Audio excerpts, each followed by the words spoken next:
Hello everyone, and welcome to the Paul Chandler Show. I'm your host, Paul Chandler.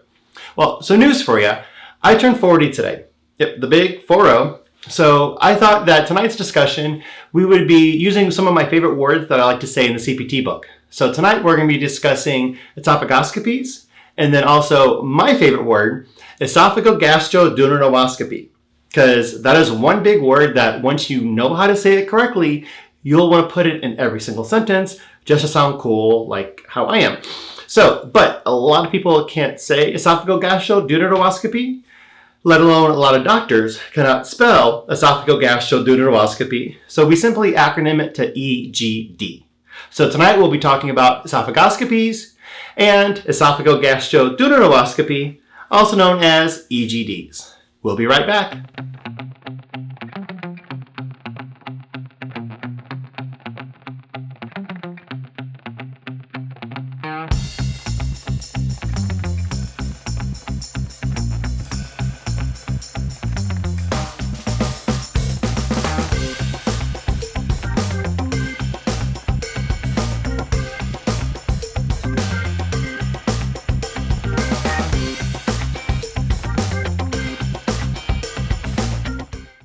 Previously on the Paul Chandler Show, we discussed colonoscopies, where the doctor is putting a scope up your bum.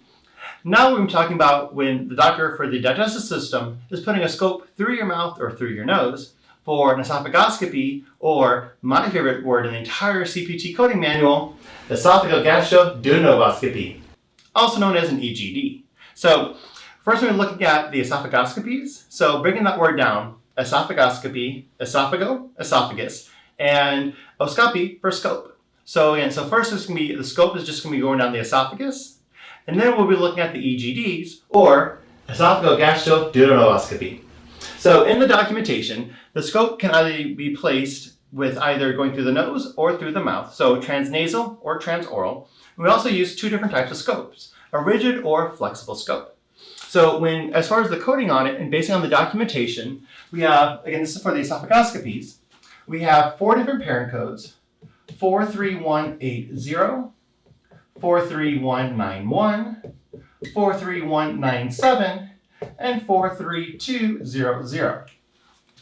And I use, when we're discussing medical coding, I use the phrase this, comma, this, comma, this, meaning every variable has to match to be able to choose that correct CPT code.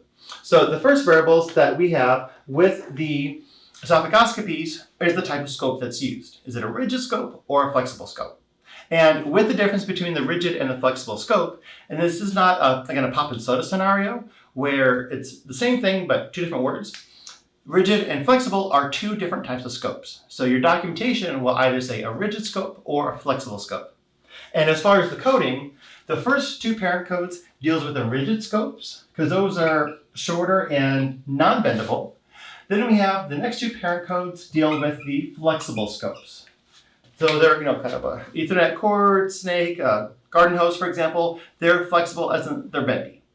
So the this, comma, this, comma, this, first we're looking at, are we just going down the esophagus? Because esophagoscopies, they can, again, go through the nose or through the mouth. They're going down the esophagus. It can say, peekaboo, hello, hi stomach, how you doing?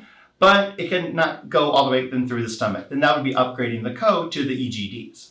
Again, so going down the esophagus, first we have to know, is the scope rigid or flexible?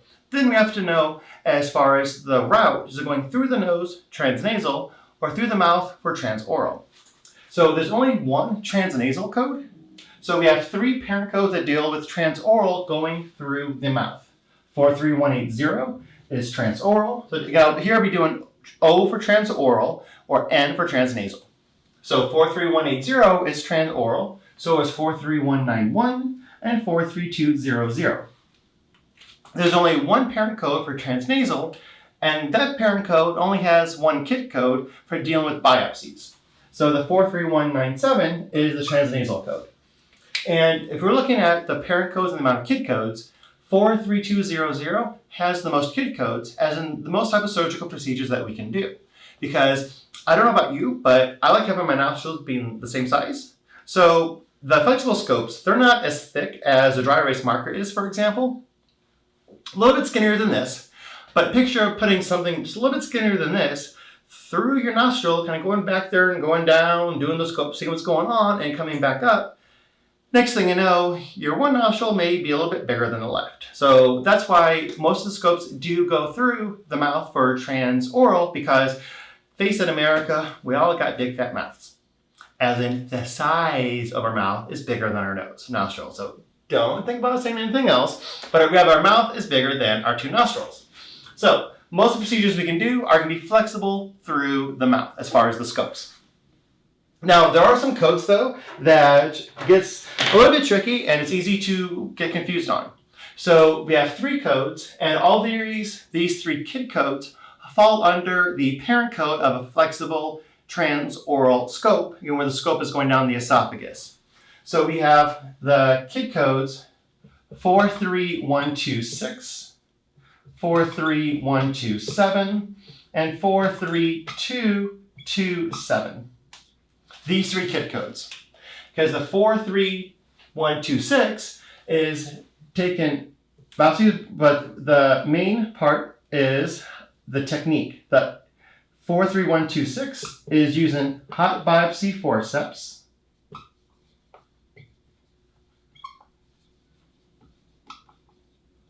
to do biopsies of the esophagus, while 43127 is using the snare technique.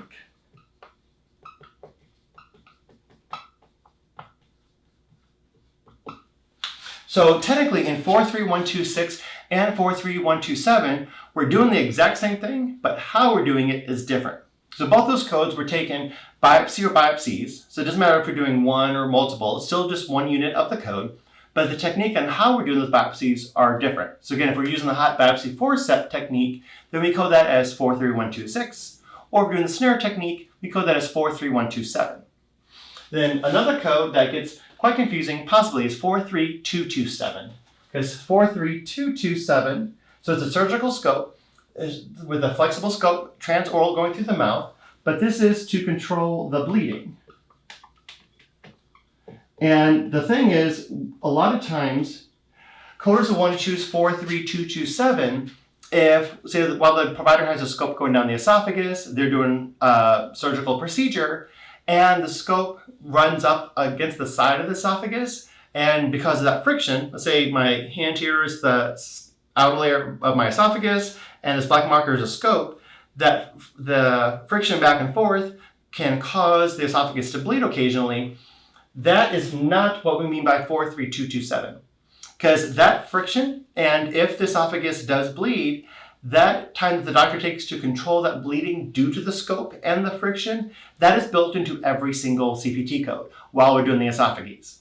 Although the esophagoscopies, though, the 43227, control the bleeding, that is when the patient is bleeding before the scope begins, before the esophagoscopy is done, and the provider is looking to see where on the esophagus is the patient bleeding. So when the patient is more of a brighter red color bleeding, more toward the esophagus area, if it's more of a darker color, then it's down to the stomach and the duodenum area. So again, 43227 is for the control of bleeding when the patient's bleeding before the surgery occurs, not during the surgery when the scope and the friction causes. That bleeding is built into every single CPT code. So we have the 3 groups with the esophagoscopies, and then we have the EGDs, or esophagogastroduodenoscopy, my favorite word. And that is one word, again, that once you learn how to say it, you'll want to put it in every single sentence. So think about it. How many times in a day, based on your normal conversations, can you sneak in the word esophagogastroduodenoscopy? And just try to see it, how many times you can fit it in a day.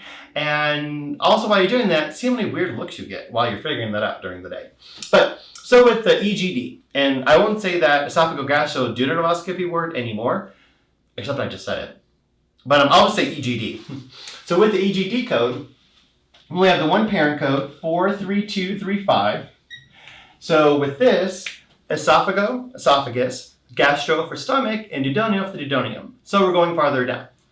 And we only have the one parent code because that scope better be flexible, because you cannot get a rigid scope all the way down there and still be comfortable after the surgery is done.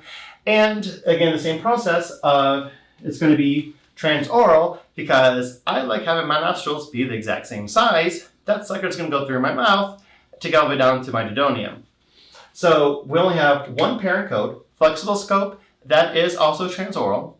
And we still have the same three concepts as far as the kit codes. We have 43250. Third time's the charm in writing the number 2. 250, 43251, and 43255. Where we have, as far as the 43250, we are doing the biopsies, but that is the hot biopsy forceps, and I'll just acronym that out. While the technique for the snare technique on the biopsies are 43251, and the controlling of the bleeding is 43255. So again, same principle. When we're doing the EGDs, if the scope goes against the wall of the esophagus, then that's built into every single CPT code for the doctor to control the bleeding. If the patient's bleeding up a darker color red, if they're coughing up a darker color red blood, then they'll go farther down. That's what the 43255 is when the provider is trying to find out where the patient is bleeding before the scope actually begins. And the two last things here that we have are with modifier 52 and modifier 53. So these come into play is if the provider is not planning to do the scope all the way down to the duodenum for whatever reasons. So maybe that may be clogged, if you will. The provider's not able to get the scope all the way down to the duodenum. So we use modifier 52 if there is no plan for modifier 52 for reduced services. If there's no plan to redo the procedure to be able to go down to the duodenum at a later point, or use modifier 53 for discontinued procedure if, yes, there is a plan for the provider to do the EGD again so they can access all the way down to the duodenum. Again, that would just be based on the documentation that the provider has for you as the coder. And that concludes this presentation on, actually, you know what, I lied. I'm going to say it one more time. That concludes this presentation on esophagoscopies and esophagogastroduodenoscopy. I thank you for watching this episode of the Paul Chandler Show, and have an awesome rest of your night.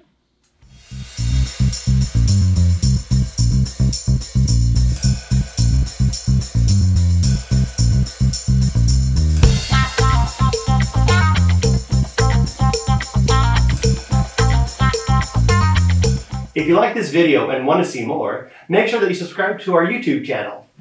It's so easy. It's right there. A little button. Just push it. Subscribe. I got all night. Nothing else to do. Just subscribe.